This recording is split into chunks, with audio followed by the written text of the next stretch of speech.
हे कळलं का प्रतिभावर? कुठे ज्योती? हे बघा, तुम्ही काळजी करू नका. मी सगळीकडे फोन केलेत. एकदा का ह्या सीसीटीव्हीच्या फुटेज चेक केल्यात तर आपल्याला समजेल की ज्योती कुठे.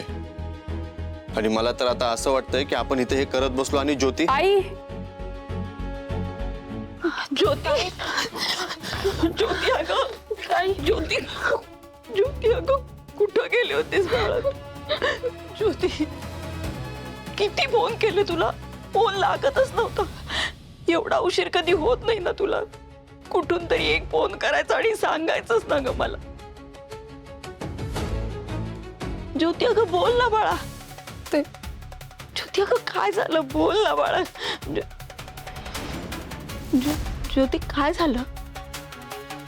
आणि आणि तू अशी आली, आपली रिक्षा कुठे? रिक्षा दिसत नाहीये ती.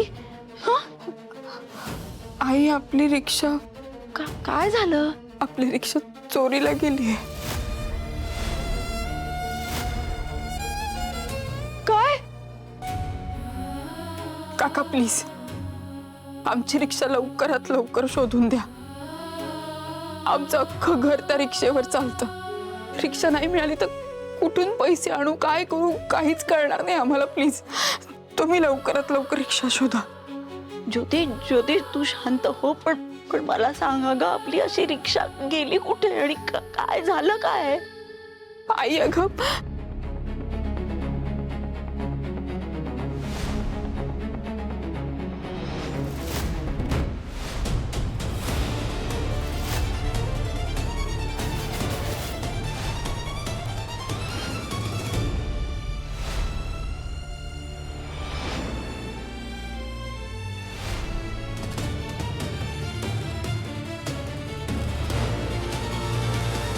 अरे देवा, असं कसं काय झालं? काय होऊन बसलंय? मला वाटतच होतं तरी काहीतरी आज घडेल म्हणून. ज्योती, आता काय करायचं आपण? आई हो, हे बघ मलाही कळतंय की काय करायचं सुचत नाही. पण हे बघ, तू पण शांत हो. आपण आपली रिक्षा नक्की शोधूया. टेन्शन नको घेऊ. रिक्षा चोरीला गेले म्हटल्यावरती तो आज रात्रीच त्या रिक्षाचा कायापालट करेल. मी आता इथे थांबून काही जास्त वेळ घेत नाही, लवकरच कामाला लागतो. येतो. आई, तू नको काळजी करू. हे बघ, मिळेल आपल्याला रिक्षा. तुम्ही दोघी आता आज जा, मी आलेच. हा कीर्ती,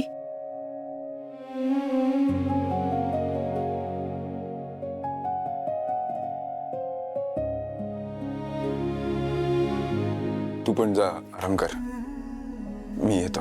तू कुठे जाणार? माहित नाही, घरीच जा. शक्यच नाही.